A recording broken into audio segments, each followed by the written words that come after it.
सत श्री अकाल, नमस्कार, आदाब। पंजाबी रेडियो और पंजाबी टीवी यूएसए देख और सुन रहे सभी साथियों का बहुत बहुत स्वागत है इस समय के विशेष programme beyond the headlines with Mandeep Punia में। प्रोग्राम में सीनियर पत्रकार मनदीप पूनिया जी के साथ हम खबरों पर करते हैं बातचीत करते हैं। सबसे पहले प्रोग्राम में पूनिया जी का स्वागत है पूनिया जी। जी नमस्कार गुरप्रीत, शुक्रिया। जी नमस्कार। रुक करें खबरों का। सबसे पहले बात एप्स्टीन फाइल्स की। केंद्रीय मंत्री हरदीप पुरी ने आखिरकार माना है कि एप्स्टीन से उनकी 3 या 4 मुलाकातें हुई होंगी। इस पे पूरी क्या रिपोर्ट है, कब उन्होंने माना है, कैसे माना है? क्योंकि अब तक तो यही आ रहा था कि सिर्फ बात हो रही है, लेकिन कोई भी इस पर एप्स्टीन शब्द मुंह से निकालने को तैयार तक नहीं था। अब ये ऐसा कैसे पॉसिबल हो गया? देखिए, लगातार जो एप्स्टीन फाइल है उसको लेकर दुनिया भर में बहुत सारे जो नेता वो फंसे हुए हैं। राहुल गांधी ने आज लोकसभा में एप्स्टीन फाइल को लेकर जिक्र किया। उन्होंने कहा कि अनिल अंबानी को जेल क्यों नहीं हुई, क्योंकि उनका नाम एप्स्टीन फाइल में है। मैं जानता हूं कि उनको एप्स्टीन से किसने मिलवाया था।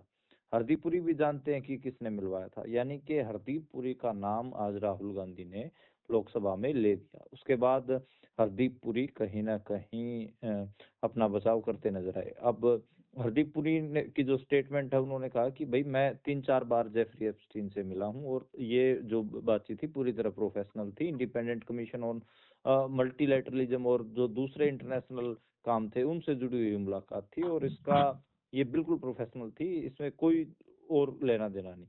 उन्होंने कहा कि उस टाइम पे मैं न्यूयॉर्क में यूनाइटेड नेशंस में एम्बेसडर होता था भारत का और वो मैं उसका कामकाज संभाल रहा था। ये हरदीप पुरी ने अपनी सफाई में कहा है। पुरी ने ये भी बताया कि वो लिंक्डइन के जो संस्थापक हैं रीड ऑफमैन, उनसे मिले थे और वो सारी जो मुलाकातें रही वो सब पेशेवर मुलाकातें थी। इनका किसी भी तरह की गलत गतिविधियों से कोई लेना देना नहीं है। ना वो एक निजी नागरिक के तौर पर भारत के अवसरों के बारे में साझा कर रहे थे और ना ही वो ऑफिशियली कोई ऐसे सरकार की तरफ से मिले थे। ये बात हरदीप पुरी ने सफाई में कहा। अब अनिल अंबानी और जो जेफरी एप्स्टीन है उनके बीच में 16 मार्च 2017 का जो चैट का स्क्रीनशॉट आया है वो लगातार मुद्दा बना हुआ है, राहुल गांधी भी कह रहे हैं। और अनिल अंबानी बहुत सारे मौकों पे भारत में फंसते भी दिखाई दिए, जिसमें लगा कि हाँ उनको जेल होगी, लेकिन वो जेल में नहीं गए। तो ये एक बड़ी बात है कि अनिल अंबानी को कोई जेल नहीं हुई, बहुत सारे मामलों में वो फंसे भी फिर भी। तो इसलिए कांग्रेस उसको कह रही है क्योंकि जो एप्स्टीन फाइल है उसके जो राज हैं और अनिल अंबानी से मिलवाया को वहां पर एप्स्टीन के पास भेजा भी सरकार के बंदों ने, तो वो एक पूरी चीज घुमा रहे हैं। अब यही है कि 31 जनवरी को पवन खेड़ा है जो कांग्रेस के प्रवक्ता, मुख्य प्रवक्ता, वो भी कह रहे थे कि पीएम मोदी ने जो जेफरी एप्स्टीन की सलाह है वो मानी है और उन्होंने अमेरिकी राष्ट्रपति को फायदा पहुंचाने के लिए इजराइल में नाच गाना किया है। तो ये बड़ा मतलब दुविधा बनी हुई है हुकूमत के लिए, नरेंद्र मोदी के लिए। उनके जो मंत्री हरदीप पुरी, उनको तो स्वीकार करना पड़ा है कि वो 3-4 बार मिले हैं। जी। और इससे आगे बढ़ें। अब फाइनली दावा ये आ रहा है कि अभी रूस के मुकाबले भारत अमेरिका से ज्यादा तेल खरीदेगा। हाँ, ये एक चीज निकल कर आ रही है कि भारत सरकार जो भारत सरकार की खासकर जो सरकारी तेल रिफाइनरी कंपनियां हैं वो अब अमेरिका और वेनेजुएला से ज्यादा कच्चा तेल खरीदेंगी। मतलब एक मामला था कि ठीक है कि ऑयल खरीदना है, क्रूड ऑयल को लेकर था कि अभी भी कि कुछ हिस्सा हम अभी भी रशिया से खरीदते रहेंगे, लेकिन सरकारी जो रिफाइनरी कंपनियां हैं उनको वो ये बात बोल रही हैं। जो अमेरिकी मीडिया ब्लूमबर्ग, उसने अपनी रिपोर्ट में दावा भी किया है। इंडिया के जो ट्रेड मीडिया है वो भी लगातार, बिजनेस मीडिया है वो भी ये बात बोल रहे हैं कि अब जो इंडियन कंपनीज हैं वो खासकर गवर्नमेंट जो रिफाइनरी कंपनीज हैं, तेल कंपनियां, वो क्रूड ऑयल अमेरिका और वेनेजुएला से खरीदेंगे। डोनाल्ड ट्रंप ने इसको लेकर स्टेटमेंट भी दी है और जो मतलब ये भी एक बात सामने आई है, मतलब ट्रंप के ऑफिस से ये बात निकली है कि भारत की सिर्फ सरकारी रिफाइनरी कंपनियां नहीं, तेल रिफाइनरी कंपनियां नहीं, बल्कि जो प्राइवेट कंपनियां हैं वो भी अब वेनेजुएला के क्रूड ऑयल को प्राथमिकता देंगी। तो ये मतलब डील्स लगातार हो ही रही हैं। स्पॉट मार्केट का मामला है, ये आपको पता ही है। वहीं से और उसमें स्पॉट मार्केट में अमेरिकी तेल को प्राथमिकता देने की पूरी बात है। उसमें सरकार भी, जो भारत की प्राइवेट कंपनियां हैं या सरकारी कंपनियां, उनको एक बोल ही रही है। तो ये एक मामला है। और हालांकि भारत को अमेरिका से तेल मंगाने की दो बड़ी चुनौतियां हैं। एक तो रिफाइनिंग क्षमता, एक तो देखो, भारत की जो ज्यादातर रिफाइनरीज हैं वो मीडियम क्रूड के हिसाब से बनी है, जबकि अमेरिका का जो क्रूड है वो लाइट एंड स्वीट है, यानी कि उसमें कम सल्फर होता है। तो इसको क्या प्रोसेस करना भारतीय जो रिफाइनरी कंपनियां उनके लिए पॉसिबल है या नहीं, या अनुकूल है या नहीं, ये भी एक बड़ा मामला है। दूसरा, लागत और माल भाड़ा। मतलब आप सोचिए कि एक तो आप जब रसिया से डील कर रहे थे, तो आपको कजाकिस्तान से या फिर पश्चिमी अफ्रीका से तेल मंगाना था, तो वो सस्ता पड़ता था, नजदीक भी था। कजाकिस्तान सेंट्रल एशिया पड़ता, ये कजाकिस्तान रहा, तो आप बड़े आसानी से डील कर ले रहे थे। अब अमेरिका की जो भारत से दूरी है वो काफी बड़ी है, और जो माल भाड़ा लगेगा और जो लागत आएगी वो भी एक मामला है। अब आईओसी, बीपीसीएल, एचपीसीएल जो सरकारी कंपनियां, तकरीबन 40 लाख बैरल क्रूड ऑयल मंगवाया जा चुका है। मामला यही है कि इसमें जो रिफाइनरिंग होगी, क्योंकि सल्फर कम है, स्वीट माना जाता है जो अमेरिका के क्रूड को, तो उसका मतलब कैसे वो रिफाइन होगा, ये कई सारी चीजें हैं। रिलायंस भी वेनेजुएला से तेल खरीद कर ही रहा है, प्राइवेट प्लेयर्स का भी हम कई बता ही चुके हैं। तो खैर, ये अभी स्थिति बनती दिख रही है। तो आने वाले दिनों में चीजें साफ होंगी कि भारत को जो अमेरिका वेनेजुएला से क्रूड ऑयल खरीदना पड़ रहा है, वो लागत के तौर पे, और दूसरा रिफाइनिंग प्रोसेस के तौर पे भारत उससे कैसे मतलब निपटेगा। जी, जी, बिल्कुल। इससे आगे बढ़ें तो उधर जन गण मन से पहले अभी वंदे मातरम गाया जाएगा। सभी 6 के 6 पैरे गाना ज़रूरी होंगे। स्कूलों में राष्ट्रीय गीत के बाद शुरू होगी पढ़ाई और सिनेमाघरों को छूट दे दी गई है। पहले इस पे चर्चा हुई, अब इसको एक तरीके से अनिवार्य कर दिया गया। कैसे देखा जाए इस सारी कार्रवाई को? क्या ये करने के पीछे माइंड क्या है?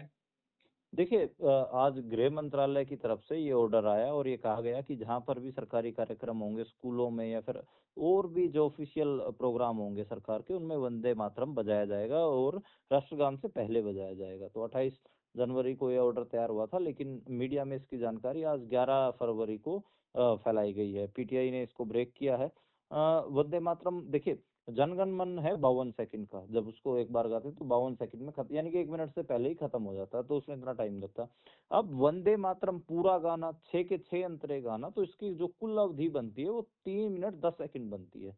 तो इस वजह से इतना लंबा था। तो पहले भी अगर कहीं पे सरकारी आयोजनों में वंदे मातरम गाया जाता था, तो दो पहले जो अंतरे थे वो ही गाए जाते थे, लेकिन अगर अब 6 के 6 अंतरे लागू किए जाएंगे तो ये 3 मिनट 10 सेकंड, यानी कि मतलब बच्चों की जो स्कूल की प्रार्थनाएं हैं सरकारी स्कूलों में खासकर, वो लंबी हो जाएंगी, और वो याद रहेगा, वो अलग बात है। इसको लेकर बहुत सारी डिबेट्स भी हैं, और हम कई बार बात भी कर चुके हैं कि जो राष्ट्रगान से पहले राष्ट्रगीत बजाया जाएगा, उसको लेकर कई सारे, क्या वो सही है, और राष्ट्रगीत कब कब गाया जाएगा, जो प्रोटोकॉल्स हैं सारे, वो सारी चीजें हम बात करते रहे हैं। इसके अलावा, हालांकि ये जो नियम है ये सिनेमाघरों में लागू नहीं होगा। सिनेमाघरों में इसलिए लागू नहीं होगा, हम सबको पता है कि जो फिल्म मेकर्स हैं, और जो क्योंकि वो कमर्शियल जगह है, जी। सिनेमाघरों वाले बोलेंगे अरे हम तो अपने जो दर्शक है उसको 3 मिनट 10 सेकंड हम तो ऐड दिखाएंगे, ठीक है।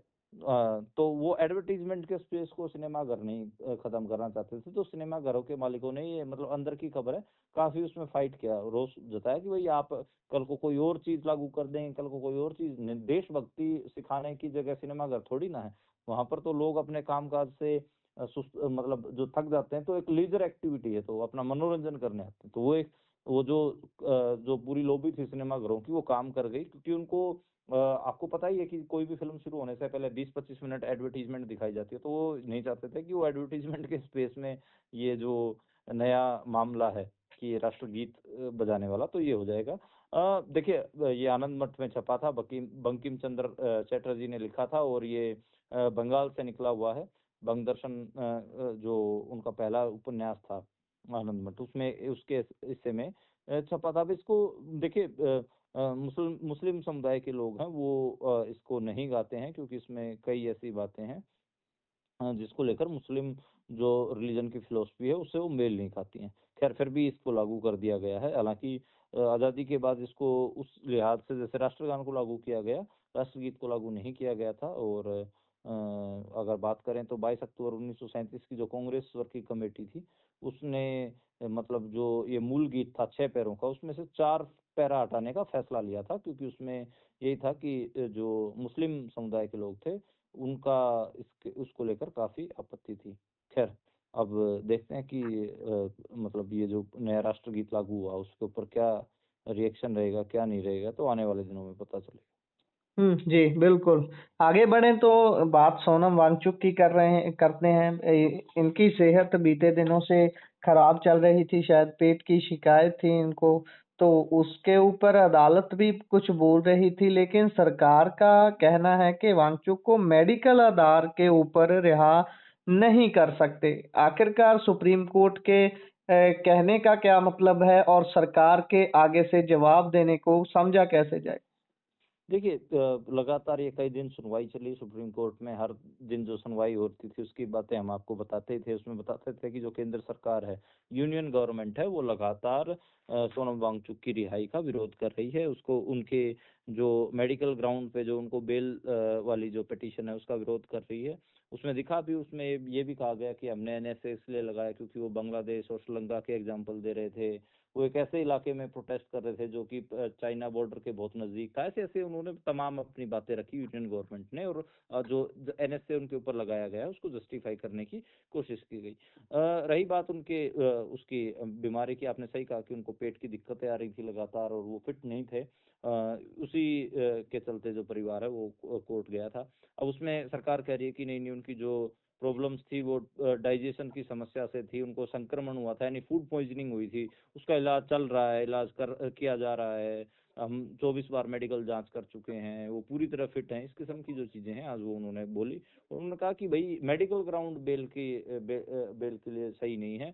ये बात आज यूनियन गवर्नमेंट ने रखी, तो उसका यही हुआ है कि अब वो डिटेंशन में रहेंगे। उनकी जो सुनवाई है अब वो आगे होगी। अभी तो यही है कि जो फैसला आया है उसमें वो जेल में ही रहेंगे।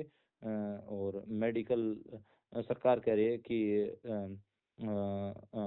उनकी मेडिकल आधार के ऊपर रिहाई नहीं की जा सकती। जी।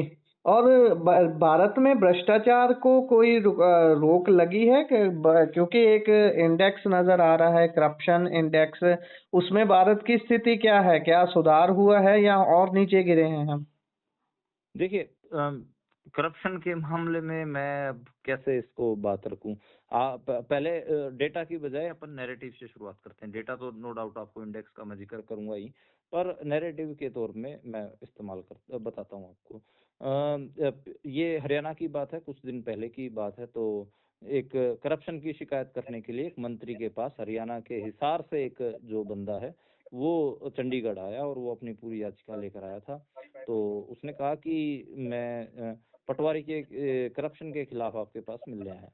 तो मंत्री जी ने कहा कि बताइए क्या बात होगी, कोई गंभीर मामला है? वो बोले कि जो पटवारी है वो मेरा काम नहीं कर रहा। पटवारी कह रहा है कि मुझे आप 500 रुपए नहीं देंगे तब तक मैं ये कागज पे साइन नहीं करूंगा। ये बड़ा करप्शन का मामला। मंत्री उस बंदे से कहते हैं कि आपको हिसार से यहाँ तक आने का किराया कितना लगा? उसने कहा कि 225 रुपए मेरा बस का किराया लगा। बोला 225 रुपए आपको जाने का लगेगा, 225 आने का, तो 450 हो गए। 100-200 रुपए का आप यहाँ पर रुकेंगे तो खाना पीना भी खाएंगे? बोले कि हाँ मैं खाना पीना भी खाऊंगा। बोला 500 रुपए फिर पटवारी को दे देते, 500-600 रुपए तो आप खराब ही कर रहे हो। तो यानी कि जो एक वो मंत्री जो बात उसको समझाना चाह रहा था, वो एक स्वीकार्यता की तरफ इशारा कर रहा था कि करप्शन को लेकर भाई आप इतना तंग होएंगे कि आप करप्शन के खिलाफ लड़ाई लड़ेंगे, आप शिकायत करेंगे, इससे बढ़िया 1000-2000 रुपए देके अपना काम करवा लो। मंत्री मतलब अपने नागरिक को ये सलाह दे रहा, तो उसका आप समझिए कि कैसे जो करप्शन है वो रुक सकती है। ये बात हुई नैरेटिव की। अब हम जो भ्रष्टाचार का सूचकांक है उसके बारे में बात करते हैं। 91वें नंबर पर भारत है, और जो अपन कहें कि 91वां नंबर काफी गंभीर है। और इसमें जो सार्वजनिक क्षेत्र है, खासकर जो पब्लिक सेक्टर, उसमें तो एक गंभीर समस्या है भ्रष्टाचार। सरकारी काम आप कोई भी करवाने चाहिए उसमें आपको पता ही है, बिना पैसे दिए होता नहीं है। और इसमें करप्शन परसेप्शन इंडेक्स है, उसमें 91वें नंबर पर है। बहुत ऐसे अपन कहें कि नौकरशाही में पारदर्शिता, राजनीतिक प्रभाव और जो ऐसी जो पब्लिक सेक्टर हैं जिनमें लोगों का जाना होता है काम करवाने के लिए अपने, तो उन सब में ये निकल कर आया है कि उनमें कोई ठोस संस्थागत सुधार तो हुए नहीं है। इसलिए सिर्फ एक प्रतीकात्मक चीजें हुई हैं कि देखो हम भ्रष्टाचार विरोधी हमने दस्ता बना दिया है, हमने विजिलेंस बना दी है, हमने ये बना दिया है, लेकिन उसका कोई असर तो दिखता नहीं है। तो इसलिए जो इंडेक्स है ये भी इतना खराब है। जी, जी।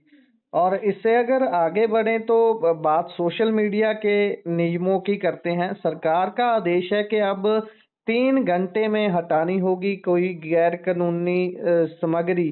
कौन हटाएगा ये सामग्री? जिसने अपलोड की है उसको हटानी होगी या क्या है, पूरा माजरा क्या है? देखिए, सोशल मीडिया कंपनियों पे जो ऐसी सामग्री जो कि लॉ को वायलेट कर रही हो उसको हटाने की जब जो मिनिस्ट्रीज हैं या जो रिलेटेड जो डिपार्टमेंट्स हैं वो अगर सूचना देंगे तो 3 घंटे के अंदर उसे हटाना होगा। पहले जो ये टाइम पीरियड था ये 36 घंटे का था, जब कोई चाहे पुलिस डिपार्टमेंट हो या फिर साइबर टीम हो या फिर कोई मंत्रालय हो जो वो देता था तो 36 घंटे का। अब कह रहे हैं कि सिर्फ 3 घंटे के अंदर हटाना होगा। अब ये मेटा यानी कि फेसबुक और इंस्टाग्राम, यूट्यूब और जो एक्स है यानी कि ट्विटर, इनके ऊपर ये जो अपन कहें कि ये नियम लागू होगा। ये जो बदलाव है भारत के 2021 के जो आईटी नियम है उनमें एक संशोधन है, और उसमें जो वैश्विक टेक्नोलॉजी की बड़ी कंपनियां हैं उनके साथ एक देख ही रहे हैं अलग अलग मुल्कों में अलग अलग किस्म के विवाद फंस रहे हैं। मतलब ये बड़ी टेक कंपनीज हैं, ये इनके अपने कानून हैं, और लेकिन जो राष्ट्र है उनकी अपनी सॉवरेंटी होती है, तो उनके साथ एक टकराव भी कई बार दिखता है। अब देखिए, इसमें यही है कि एआई जो जनरेटेड कंटेंट था उसको लेकर भी आई, बहुत सारा ऐसा एआई जनरेटेड कंटेंट था जो बड़ा गड़बड़ भी था। हालांकि मतलब इंडिया में जो अपन कहें कि बहुत ऐसे चीजें हैं, टेक कंपनीज का तो है ही है मामला, साथ में मतलब यहाँ तो इंटरनेट पे जो फ्रीडम ऑफ स्पीच है वो भी लगातार कर्व की जा रही है। मैं मतलब बस वैसे ही एक पासिंग उसमें बात बोल रहा हूँ कि जो पत्रकार रवि नायर हैं उन्होंने कुछ ट्वीट्स किए थे अडानी के खिलाफ।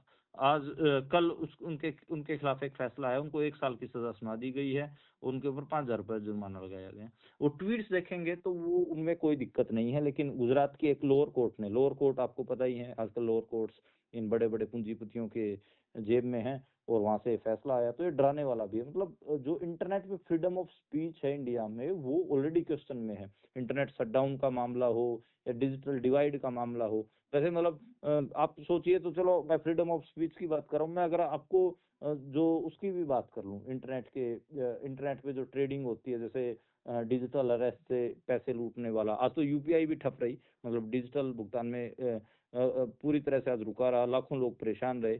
तो ऐसी खबरें होती हैं। अब उसमें ये खबर आना कि 3 घंटे में भाई जो सरकार या फिर डिपार्टमेंट किसी कंटेंट पे आपत्ति करता तो वो हटाने का जो आदेश है वो अपने आप में तो है ही कान खड़े करने वाला तो है। क्या वो टेक कंपनीज इतने मतलब उनके पास इतना स्टाफ होगा कि वो इतनी सारी कंप्लेंट्स को 3 घंटे के अंदर रिजोल्व कर पाएंगी? ये भी एक मतलब बड़ा मामला रहेगा।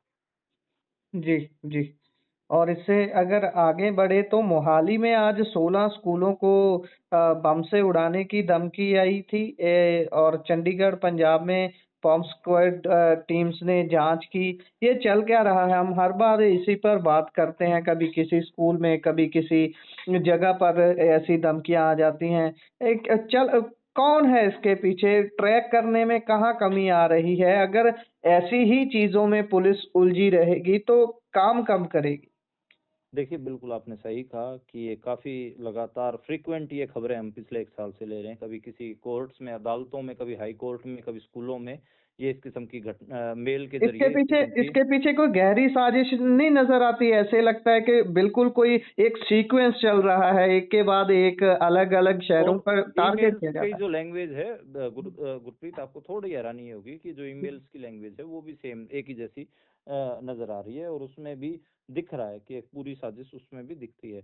बहरहाल जो हमारी साइबर एक्सपर्ट्स हैं, जो हमारी साइबर टीमें हैं, पुलिस की जो साइबर टीमें हैं, वो कह रही हैं कि ये डार्क वेब के कारण ये सब हो रहा है और हम ट्रेस नहीं कर पा रहे हैं। एक बार के लिए जब आप याद करिए कि रविंद्र साहब को के कैंपस को लेकर जब खबरें थी, तब तो वहां पर तो 2 लोगों की गिरफ्तारी दिखाई गई थी। उनका क्या हुआ, क्या उनका ताल्लुक था, कहाँ तक वो जांच पहुंची, अभी तक कुछ पता नहीं है। खैर, अभी आज की जो धमकी है, इसमें सीएम भगवंत मान का नाम भी है। उनमें उनको ये कहा गया है कि उनको भी ह्यूमन बॉम्ब से उड़ाने की धमकी दी गई है, और 16 स्कूलों की धमकी थी। पंजाब के मुख्यमंत्री को भी धमकी आई है।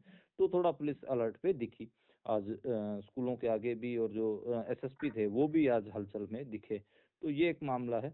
और जो ये धमकी भरा ईमेल है, इसमें मतलब लैंग्वेज बिल्कुल सेम है। उसमें वही खालिस्तान लिखा होता है और पता नहीं क्या क्या चीजें लिखी होती हैं, और वो दिखता है कि वो कोई मतलब उस मूवमेंट से जुड़े हुए लोग नहीं कर रहे। ये कुछ सेक्शन है, मतलब जो शरारत कर रहा है डार्क वेब का। तो मतलब देखते हैं कि कहाँ तक चीजें पहुंचती हैं। इसमें ये जो लिखा हुआ है, इंजीनियर गुरनख सिंह, रुकन सावाला, तो ऐसे नाम लिखे होते हैं इनके ईमेल्स के नीचे। पुलिस सिर्फ एक ही बात बोलती है कि नहीं नहीं, ये तो डार्क वेब का कमाल है। अब ये डार्क वेब क्या, तो इसका कोई तोड़ तो होना चाहिए, क्योंकि लगातार पैनिक फैलता है। अब आप सोच के देखिए कि जो 16 स्कूलों को धमकी दी गई, वहां पे मैं देख रहा था विजुअल्स की, जो पेरेंट्स थे वो सब अपनी गाड़ियां लेके पहुंचे हुए थे और बच्चों को जल्दी से चाह रहे थे कि उनको बाहर निकाला जाए। ऐसे में कभी स्टैम्पेड हो गया, मान लीजिए भीड़ भाड़ के इलाके, वहां पर ऐसी धमकी आ गई और वहां पर लोग पैनिक कर गए और स्टैम्पेड हो गया, फिर तो इसका कहीं ना कहीं मुझे लगता है कि कोई एक इस केस को कम से कम क्रैक किया जाना चाहिए बहुत जल्दी। 1 साल से ऐसी खबरें हम लोग कर रहे हैं लगातार। जी। इससे आगे बढ़े तो बात सिद्धू मूसेवाला के पेरेंट्स की करते हैं। मजबूर पेरेंट्स जिन्होंने लंबे टाइम से एक ही मांग रखी है कि उनके बच्चे की जो मौत हुई, उसको कत्ल किया गया, उसका उनको इंसाफ मिले। अब दर दर की ठोकरें खाने को मजबूर है। शायद अगर सिद्धू मूसेवाला जिंदा होता तो ऐसे कभी ये नौबत शायद कभी ना आती। सिद्धू के पेरेंट्स को आज एसएसपी ऑफिस में धरना देना पड़ा, धरने पे बैठना पड़ा, क्योंकि वो बोल रहे हैं कि कोई शिकायत करना चाहते हैं वो लेकिन उसको सुन ही नहीं रहा कोई। देखिए, उनके जो बेटे थे वो जबरदस्त कलाकार थे। आपको पता ही है कि उनकी डिजिटल कमाई करोड़ों में है। डिजिटल कमाई से मेरा मतलब ये है कि जो ये कंपनियां हैं जो गाने सुनाती हैं, जिसमें म्यूजिक की जो कंपनियां हैं, चाहे अमेजन म्यूजिक हो या फिर जितने भी और भी इस किस्म के जो प्लेटफॉर्म्स होते हैं, जो गाने स्ट्रीम करते हैं, तो इन स्ट्रीमिंग ऐप से सिद्धू मूसेवाला के गानों की आज भी कमाई होती है। उसका वो सारा मामला जो बंटी बेंस और वन डिजिटल कंपनी थी उसको दे रखा था। जो उनके माता पिता वो आरोप लगा रहे हैं कि उनकी बेटे की जो कमाई है उसको ये लोग मार कर बैठ गए हैं और अभी तक उसको ये दे नहीं रहे हैं। तो अपने बेटे की कमाई के लिए वो धर धर भटक रहे हैं। वो कह रहे हैं कि हम पहले भी पुलिस में केस दर्ज करवाने के लिए गए थे, लेकिन जो मुख्यमंत्री भगवंत मान है, उनके जो है वो एक ओएसडी के ऊपर उन्होंने आरोप लगाया। उन्होंने कहा कि जो ओएसडी हैं वो इस मामले में दखल दे रहे हैं और अभी तक जो ये बंटी बेंस और ये इनके जो और लोग हैं, इनके ऊपर केस दर्ज नहीं हुआ, और मजबूरी में हमने ये स्टेप उठाया है। हम आज एसएसपी दफ्तर आए थे, लेकिन हमारी आज भी नहीं सुनी जा रही, तो अब हमें ये यहाँ दफ्तर के बाहर ही मतलब बैठ के आंदोलन करना पड़ेगा। उन्होंने हाथ भी जोड़े और लगातार अपील भी की इमोशनल। पिछले 6 महीने से आप देखिए कि जो बंटी बेंस के और जो कंपनी है जो जिसको करोड़ों रुपए का भुगतान सिद्धू मूसेवाला के पिता को करना है, वो नहीं कर रहे हैं। इस वजह से उन्होंने ये स्टेप उठाया है। जी, जी। और आगे बढ़े तो जालंधर की सूफी गायिका ज्योति नूरा सुल्ताना नूरा, जो फेमस 2 बहनें थी, अब ज्योति नूरा अलग से बिजनेस करती हैं, अलग से परिवार से अलग हो गई थी वो। उनके घर के ऊपर फायरिंग हुई है। ये क्या माजरा है? कोई धमकी का है? इनसे भी एक्सटॉर्शन की मांग की गई है? देखिए, ये बड़ा एक अजीब है कि जिन जिन लोगों ने पंजाब का नाम ऊंचा किया, मतलब पंजाबी भाषा को आप देखेंगे तो पंजाब के जो गीतकार हैं वो काफी दूर तक लेकर गए हैं। आज भारत के जो बाकी हिस्से हैं, मैं एक बार महाराष्ट्र में घूम रहा था, तो महाराष्ट्र में भी जो ऑटो वाला था वो लगातार पंजाबी गाने सुन रहा था। तो वो मैंने उनसे कहा कि आप कब से सुन रहे हैं? तो वो उन्होंने कहा कि ये पिछले 10-12 साल से वैसा सुन रहे हैं। तो खैर, गीतकार जो पंजाब के हैं उन्होंने पंजाबी माँ बोली की सेवा भी की, हालांकि उनको कमाई भी होती है उस बात की।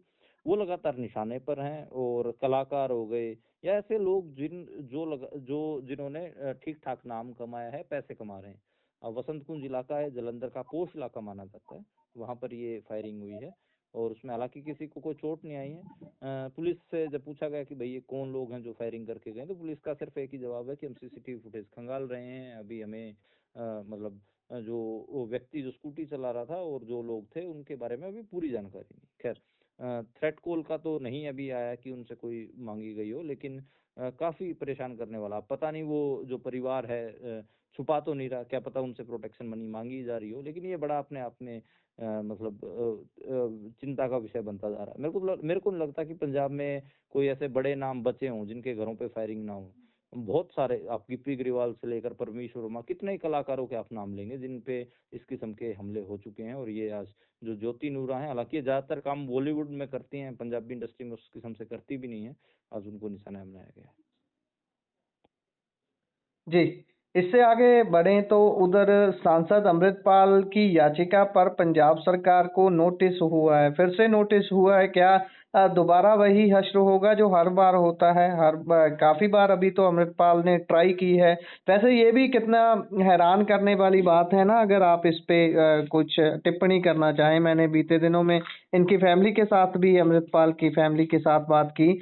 उनका भी यही कहना था कि हमने तो अभी संविधान का सहारा लेकर भी देख लिया। हमने, हमारे बेटे ने अभी जिस तरीके से देश चल रहा है उसी रूल बुक के अकॉर्डिंग चलने की कोशिश भी कर ली। हमारी चलने कहाँ दी जाती है। तो ये भी एक भरोसा तोड़ने वाली बात होती है ना किसी की भी। आप उसको उस लोकतंत्र में हिस्सा नहीं बनने दे रहे।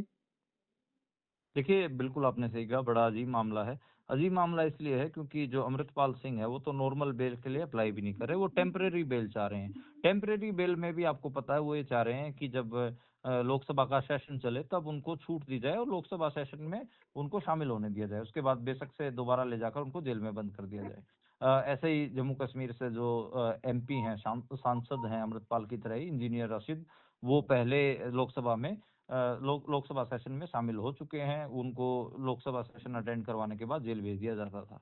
तो वही टेम्पररी बेल मांग रहे हैं। पिछले 3-4 सेशन हो चुके हैं, एक नहीं दी जाती है, पंजाब सरकार मना कर देती है। अब दोबारा वो फिर गए हैं। बजट सेशन था, हालांकि 13 फरवरी को खत्म हो जाएगा बजट सेशन, तो बजट सेशन में उनको पेश नहीं दोबारा से होने दिया, लोकसभा में जाने दिया गया। अब वो हाई कोर्ट गए तो पंजाब सरकार से ये कहा कि आप 10 दिन के अंदर जवाब दाखिल करिए। देखना होगा कि पंजाब सरकार क्या जवाब दाखिल करती है। जो लोकसभा स्पीकर है उनको भी जो ये पत्र था ये पेश किया गया था। तो इसमें ये मामला था, उनके जो वकील हैं वो कह रहे हैं कि जो बजट सेशन है वो इम्पोर्टेंट सेशन होता है, उसमें अमृतपाल सिंह को भी शामिल होने की जो छूट मिलनी चाहिए। अब यही है कि ये देखना होगा कि आगे होगा क्या, क्योंकि जो स्पीकर है वो कह रहे हैं कि इस मामले में मेरी कोई भूमिका नहीं है। तो देखना होगा कि सरकार क्या फैसला लेती है, कोर्ट उसके ऊपर क्या अमल करता है। वैसे मार्च में भी सेशन शुरू हो रहा है दोबारा, तो मार्च में अगर 8 मार्च के आसपास सेशन शुरू होगा दोबारा, तो देखते हैं कि उस दिन वो अगला सेशन होगा उसमें क्या अमृतपाल सिंह को शामिल होने दिया जाएगा या नहीं होने दिया जाएगा, तो आने वाले दिनों में पता लगेगा। लेकिन बात आपकी सही है कि पिछले लंबे समय से वो ट्राई कर रहे हैं, रूल बुक के अकॉर्डिंग जाने की कोशिश कर रहे हैं, लेकिन उनको राहत सरकार की तरफ से नहीं मिल रही है। जी, इसी के साथ प्रोग्राम का समय यहाँ समाप्त होता है। आप जुड़े जानकारियां साझा की, बहुत बहुत धन्यवाद। धन्यवाद गुरप्रीत।